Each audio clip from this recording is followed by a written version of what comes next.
जय हिंद। एलकेबी न्यूज देख रहे हैं आप और मैं हूं परवेज पवार।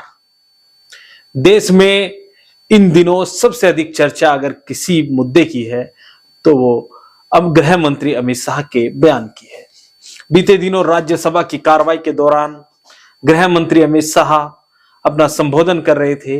इस दौरान उन्होंने बाबा साहब भीमराव अंबेडकर को लेकर एक टिप्पणी की, जिसमें उनके द्वारा कहा गया कि अंबेडकर अंबेडकर अंबेडकर, जितना नाम अंबेडकर साहब का लेते हैं इतना अगर भगवान का लिया होता तो 7 जन्मों के लिए स्वर्ग मिल जाता। अमित शाह ने यह बयान राज्यसभा में दिया और विपक्ष को घर बैठे मुद्दा मिल गया। इसकी शुरुआत हम 2024 के लोकसभा चुनाव प्रचार से करेंगे।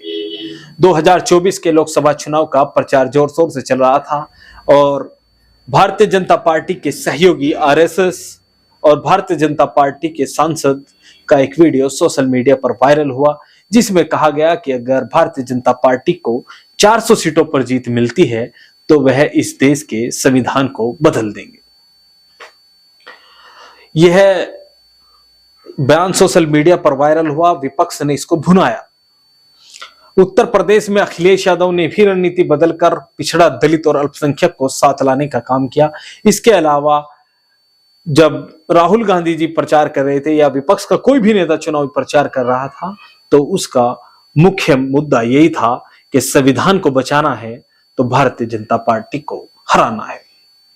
यह तमाम मुद्दा लोकसभा चुनाव के दौरान गरमाया रहा और नतीजा यह हुआ कि भारतीय जनता पार्टी बहुमत हासिल नहीं कर सकी और भारतीय जनता पार्टी को अपने सहयोगियों की आवश्यकता पड़ी, जिसमें नीतीश कुमार और चंद्रबाबू नायडू मुख्य भूमिका में है। इसके अलावा चिराग पासवान और अन्य एनडीए के सहयोगी दल हैं, उन सभी के सहयोग से सरकार बनी, लेकिन मुख्य भूमिका इन दो नेताओं की है। अब अमित शाह जी के बयान के बाद कांग्रेस और समाजवादी पार्टी मुख्य रूप से इसी बात को लेकर चर्चा करने लगी कि लोकसभा चुनाव से पहले जो हम कहते थे कि अगर यह लोग सरकार में आए और 400 सीटें अगर इनको मिली तो यह बाबा साहब का लिखा संविधान बदल देगी। बाबा साहब भीमराव अंबेडकर का नाम इस देश में हर कोई सम्मान से लेता है और इस देश की 90% आबादी बाबा साहब भीमराव अंबेडकर के संविधान पर पूर्णतः विश्वास करती है।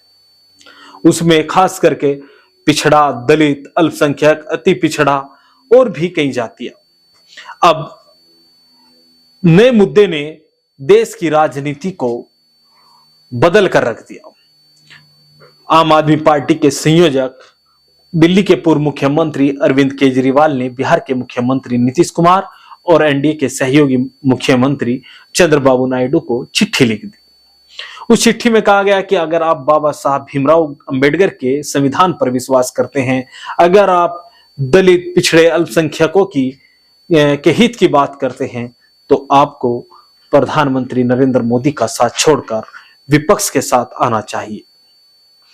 इसके अलावा बड़ी चिट्ठी लिखी है, आप देख सकते हैं किस तरह से अरविंद केजरीवाल ने यह चिट्ठी चंद्रबाबू नायडू और नीतीश कुमार को लिखी है।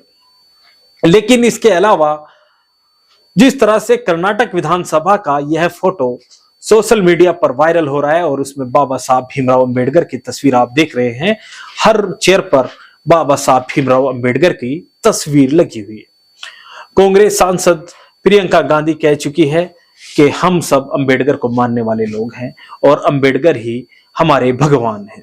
ये तमाम बयान कांग्रेस अध्यक्ष मल्लिकार्जुन खड़गे से लेकर अन्य विपक्षी दलों के नेताओं के आ रहे हैं।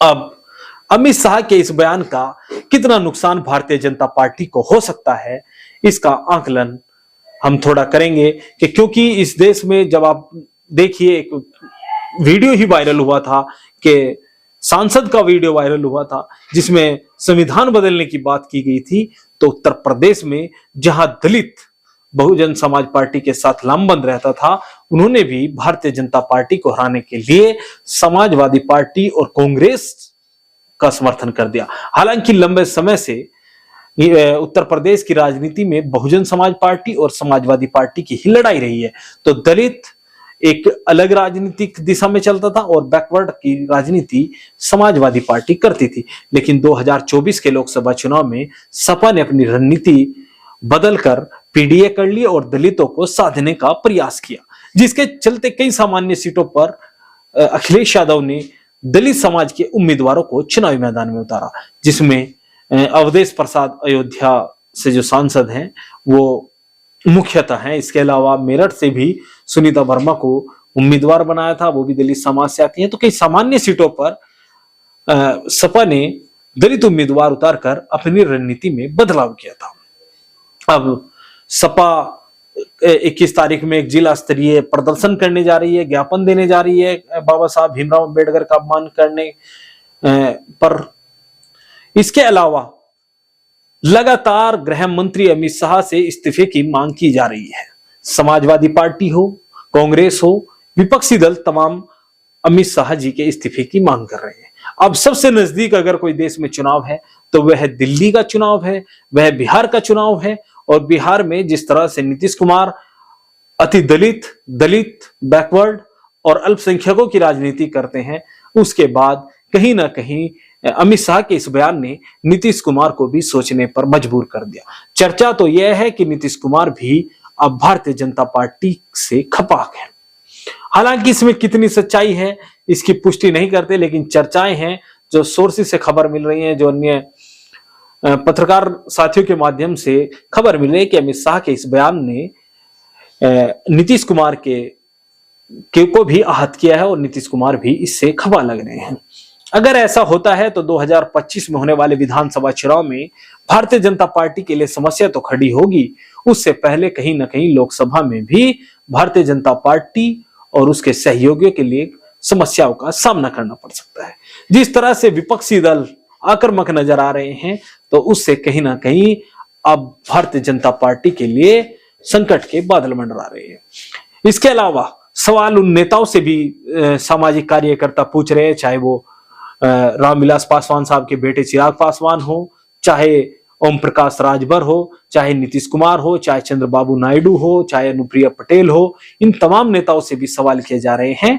और बहुजन समाज पार्टी की सुप्रीमो मायावती ने जिस तरह से कल प्रेस कॉन्फ्रेंस करके एक बीच का रास्ता निकालने का प्रयास किया, उन्होंने जितना भारतीय जनता पार्टी के खिलाफ बोला उससे कहीं अधिक कांग्रेस पार्टी के खिलाफ बोला, जिसके बाद आमजन में बहुजन समाज पार्टी को लेकर बड़ी नकारात्मक चर्चाएं हैं। और आमजन का मानना है कि बहुजन समाज पार्टी भारतीय जनता पार्टी द्वारा दिए गए प्रेस नोट को पढ़ रही है। ऐसे कमेंट उनकी इस वीडियो पर आ रहे हैं जो उन्होंने अपनी प्रेस कॉन्फ्रेंस की उस दौरान। तो कहीं ना कहीं देश की राजनीतिक हालात, अमित शाह जो भारतीय जनता पार्टी के राजनीतिक चाणक्य माने जाते हैं, उनके इस बयान ने कहीं ना कहीं भारतीय जनता पार्टी को बैकफुट पर ला दिया। अब भारतीय जनता पार्टी इसको कैसे कंट्रोल करेगी, यह आने वाले कुछ समय में क्लियर हो जाएगा। लेकिन जिस तरह से अमित शाह के बयान ने विपक्ष को घर बैठे मुद्दा दे दिया, उससे कहीं ना कहीं विपक्ष का मोरल अप है। और यहां तक हो गया कि लंबे समय किसान आंदोलन चला, सैकड़ों किसानों की शहादत हुई, देश के गृह मंत्री या देश के प्रधानमंत्री यानी अमित शाह और नरेंद्र मोदी एक शब्द नहीं बोल पाए। और इस बयान के बाद नरेंद्र मोदी ने लगातार ट्वीट किए और सफाई दी और कांग्रेस पर हमला किया। और अमित शाह जो देश के गृह मंत्री हैं, जिनके द्वारा यह बयान किया गया, उन्होंने तुरंत प्रेस कॉन्फ्रेंस करके अपनी सफाई दी। लेकिन हो सकता है कि उनके इस बयान से लोगों में और नाराजगी बढ़े और भविष्य में भारतीय जनता पार्टी को और नुकसान का सामना करना पड़े। भविष्य में क्या होगा, आप भी कमेंट बॉक्स में अपनी राय दे सकते हैं।